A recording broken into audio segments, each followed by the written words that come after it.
you're new, click subscribe. If you're returning, appreciate you. In this sketchy part of Rio here, this is the central part. So Centro means downtown. It looks all very hectic, but going to the party street, so I GPS'd it. It's a good pub, bar is Scenario. So gonna head there now and see how the party situation is here.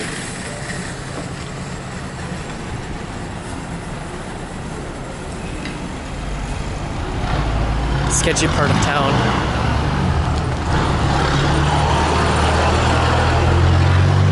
A lot of graffiti. It's crazy.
Here, new, click subscribe. If you're returning, appreciate you. This is a recap review of the bar scene in Rio here.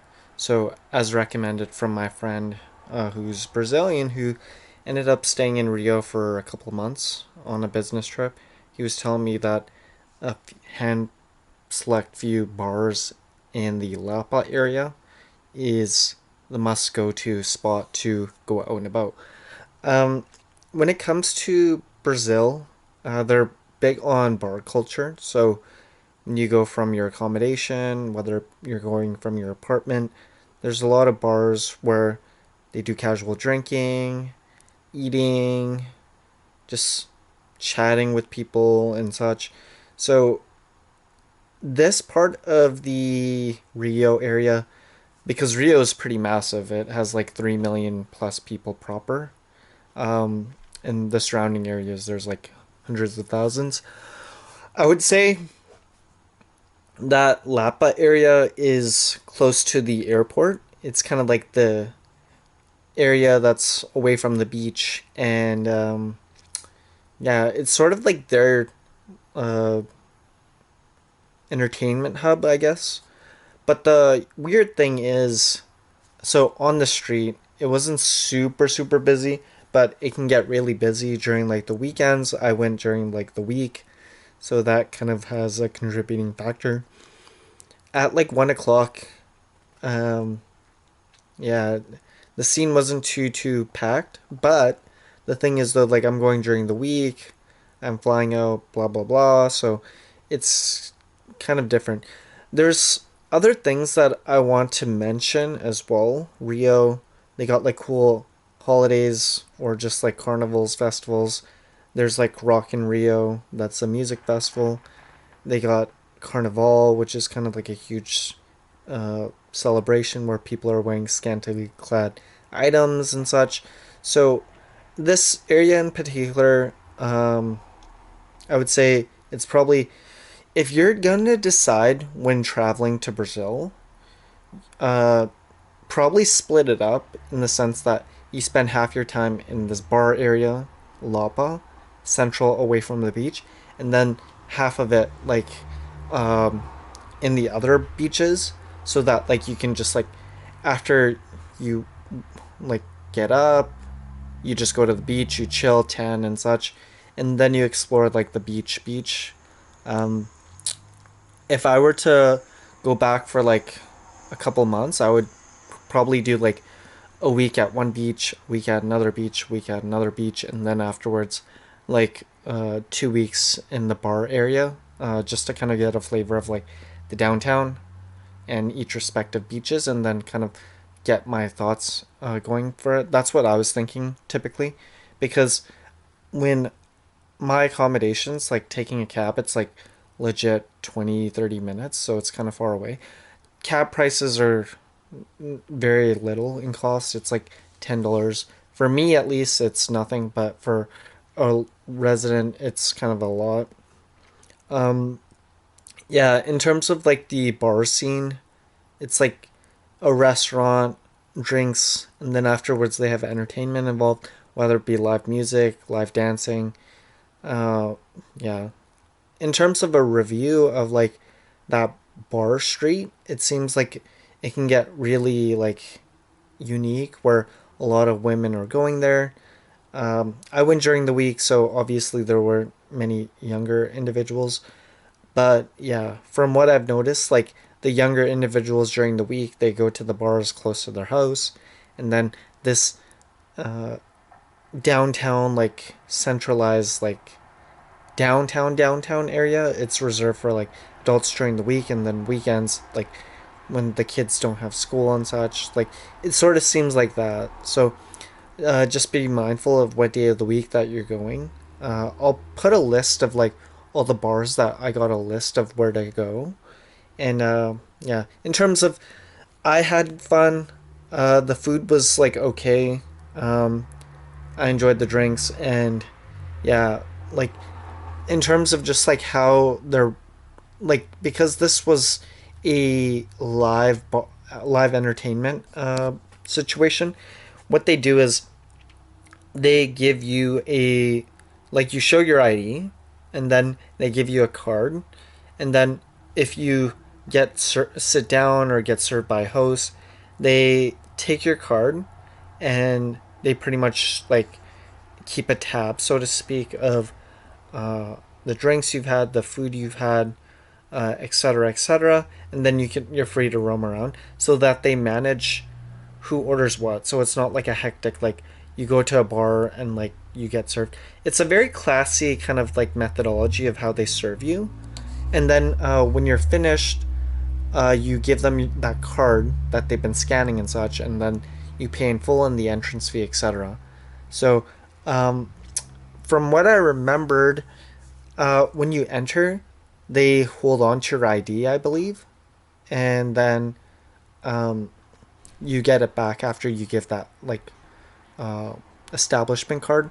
So just do be mindful that if you can, don't go with your passport, because if you're drunk or like you kind of do something stupid, then that's going to be a big deal. So if you have like a provincial health card or just like a state license or whatever, something that you can kind of bid away with if things go left field. Because yeah, it's sort of like a rental. It's sort of like going to the library. Like you go in, you get patted down, and then you exchange your ID for this plastic card, and then um, as you order food, drinks, etc., they keep a tab on that card. And then when you go back to the entrance where they have like a code check, etc., then you switch that plastic card for your actual ID, and then you pay everything in one shot. So a very seamless experience. Um, that's actually pretty cool, where you have like servers always constantly floating around, very attentive, and they're always cleaning tables, and yeah, it just ends up working well for them because it's a big establishment. They have so many servers, so many people, back house, front of house, and it's just less hectic to worry about, like, okay, a server charging you, um, and then they move tables and such. So the system works well. It's fantastic, and yeah, that's my whole experience of Barcenarium. A very unique experience in terms of hospitality. I could foresee myself doing that or executing on that in a business because you kind of already piece together that an individual is smart enough to think about it, and if that's something that you ever wanted to kind of do, like, that's by all means. So I'll leave it at that for now. Cool culture shock. I've never had that kind of experience ever in Vegas or just like any club, because it's like in North America, they're pretty much just like there's a bar scene and then you go up, you buy the drinks, go back to wherever, and you're free to go around. Or you get like a table and someone serves you and they're kind of dedicated there. But yeah, in Brazil, it seems like they got it on lockdown. I guess it's like prior kind of like issues with people not paying, etc. So kind of makes sense. Anyways, sorry for the rambling. That's my thoughts. Cool bar situation, cool bar scene. And I was kind of like spitting some knowledge about, like, if you can for accommodations, do it in that centralized area, the Lapa area, LAPA, or split it between that area and the beach area. And Brazil is known for their amazing beaches, although it's kind of like on the end there and the waves are crashing, but it's still good coming from Canada because we're having much uh, dirtier water and it's much colder than Brazil. So yeah, it's a good kind of like view of like that beach. Anyways, hope you enjoyed that review of Barcenarium, and if you're liking this Brazil series, click subscribe, and catch you in the next video. Bye for now.